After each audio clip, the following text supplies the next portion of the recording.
Did you notice in the opening titles a credit for the song Cry Danger, with words and music by Leon Pober and Hugo Friedhofer?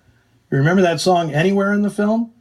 Well, either it was cut from the nightclub scene, or it's the song being sung by Jay Adler as the ukulele strumming manager of the trailer park. Definitely not as big a hit as Pober's most famous composition, Tiny Bubbles. Darlene Levon was played by Jean Porter, a comic actress from Texas who did most of her work at MGM in the 1940s. Darlene, what do you do? Well, I'm sort of a part-time model. As of 1948, she became known around town as Mrs. Edward Dmytryk. Her husband had made the A-list after he directed Dick Powell in Murder, My Sweet.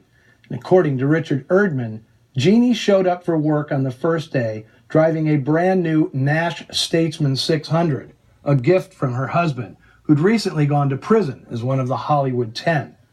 Parrish thought the Nash was the perfect car for Erdman's character, so it was added to the cast. And I don't think Jean Porter realized they were going to crash it later in the film. I'm sorry to say that Jean Porter just passed away earlier this year at 95 years of age. Now, Rhonda Fleming, whom I've interviewed several times at film festivals, called Cry Danger one of her personal favorites, despite it having caused her a lot of pain. First, she had an emergency appendectomy that held up filming for a week, and then later, when the film was having its opening in San Francisco, her father, who lived there, died unexpectedly. Rhonda skipped the screening and said that for a long while after, she couldn't bear to watch the film because of all the bad memories it stirred up. When she finally did see it, she loved it. Enough that when my Film Noir Foundation undertook a complete restoration of Cry Danger in 2007, Rhonda generously donated to the film's rescue. Of course, after she married theater magnate Ted Mann, Rhonda became one of the biggest charitable donors in show business. Her founding of the Sims Mann UCLA Center for Integrative Oncology, inspired after her sister died of ovarian cancer, as well as many other charitable works, has made Fleming a philanthropic legend. That Cry Danger needed a restoration explains a lot about how films run the risk of being lost, especially in their original 35mm format. Now, after the film's original distribution deal with RKO had run its course, Powell sold the reissue rights to Republic Pictures.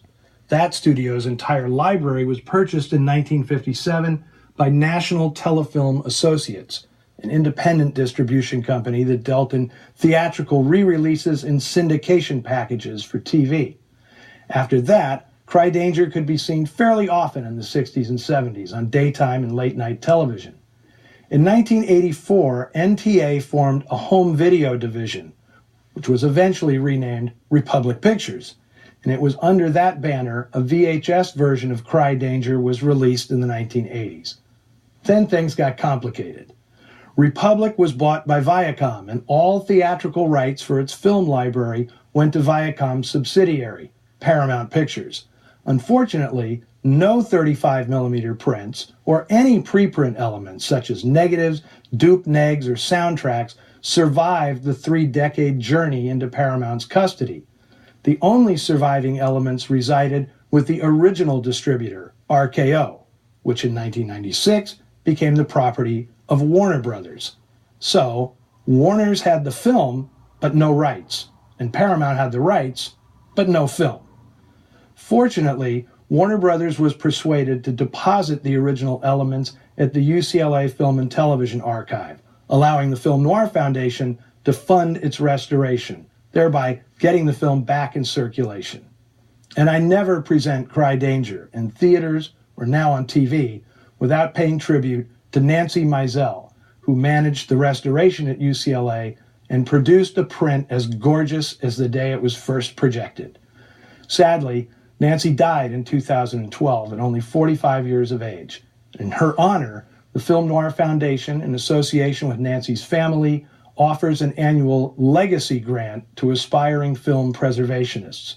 You can learn more about it at our website, filmnoirfoundation.org. Now be sure to check in with us on Facebook and Twitter, and then join us next week on Noir Alley when Paul Henreid stars in a dual role playing a psychologist named Bartok and a gangster named Muller. And now, in honor of Bill Bowers and Dick Erdman, I'm going to get started early.